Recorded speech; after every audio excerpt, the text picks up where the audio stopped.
Hello guys! Welcome back to my YouTube channel. My name is Jericho again del Santos at ang messman sa cargo vessel. At syempre dahil nakabakasyon po tayo ngayon. Dahil nandito ka sa video ito, alam mo, tama ang iyong napuntahan.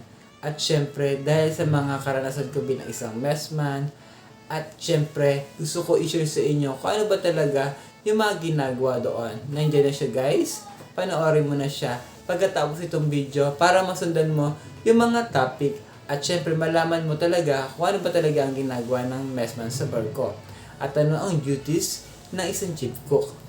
So, dahil nandito ka sa video ito, ang topic natin para sa video ito ay ilang months ba talaga ang kontrata ng isang messman at ilang months ba yung bakasyon mo. So, doon muna tayo sa kontrata.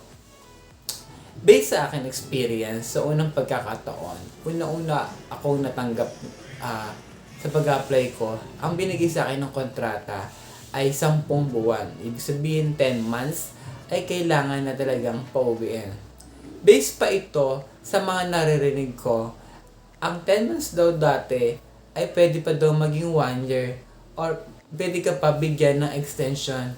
Dahil dyan, hindi ako nakapag-extend nung panahon na yun na 10 months na ako. Binibigyan ako ng extend ng 2 months, 3 months. So, ang pinili ko ay 10 months na lamang. Kasi sinabi ni Captain na kung pwede pa daw ako mag-extend ng 3 months. Dahil nga, mahirap daw yung trabaho sa Pilipinas, wala pa akong mahanapan. Kaya pinapa-extend niya ako. Dahil syempre, so, dahil nga talaga dyan, na hindi na rin ako pumayag para tanggapin yung additional 3 months. So, sa 9 months pa lang talaga, ay sinasabihan ako mag-extend para abutin ako ng 1 year. So, syempre, no, lahat naman tayo gustong umuwi. Ang naging kontrata ko noon pa mga 2022 yun eh. 2022 to pa siya. Na 9 months ako to 10 months yung aking naging kontrata. Tapos sunod kong pagpalit ng company ay 9 months to 10 pa rin. So 9 months yung naging kontrata ko. Pero ngayon guys talaga is 9 months na yung kontrata namin dito sa aking bago. 9 months lang siya. Hindi na siya pwede mag-extend. Depende na lang, papapirmahin ka kasi ng letter kapag lumagpas ka na sa 9 months. Kasi nga, syempre 'di ba ang kontrata mo talaga 9 months. So, i-base talaga yan nila sa kontrata mo na kailangan ka talagang pauwiin. Depende na lang ito kapag nagustuhan mo yung kung gusto mo pa talaga, nasa sarili mo kung gusto mo pa mag-extend. Kasi hindi sila magkasabi na ikaw ay mag-extend.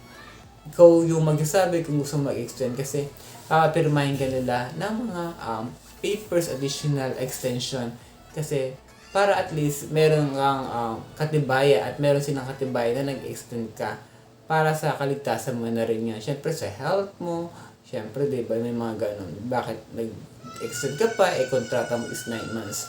So yun guys, no, yung bakasyon naman talaga, depende pa rin ito sa'yo. Depende yung bakasyon mo, kung magbakasyon kayo ng 1 month, 2 months, 3 months, 4 months, 5 months, 6 months, ay wala pong problema sa mga company. Sa iba talaga is may problem kung magkakaroon ka ng long time vacation. Siyempre, diba, kung kailangan na kailangan kanila tapos tinanggihan mo, may mga posibilidad na pag gusto mo nang umalis, saka ka ngayon tatagal kasi nga hindi mo sinampahan. So, pwede na yung 4 months, huwag naman yung maging 1 year, ganon. So, medyo matagal na talaga siya. So, guys, yun nga yung aking advice sa inyo. Kadalasan talaga yung bakasyon, umabot talaga yan ng 5 months. So, ito po ay based sa experience ko. Umabot ako ng 4 months sa bakasyon ko. Pwede ka talaga mag long-term vacation. Kasi nasa sa iyo yung rights kung gusto mo talagang umalis o hindi pa.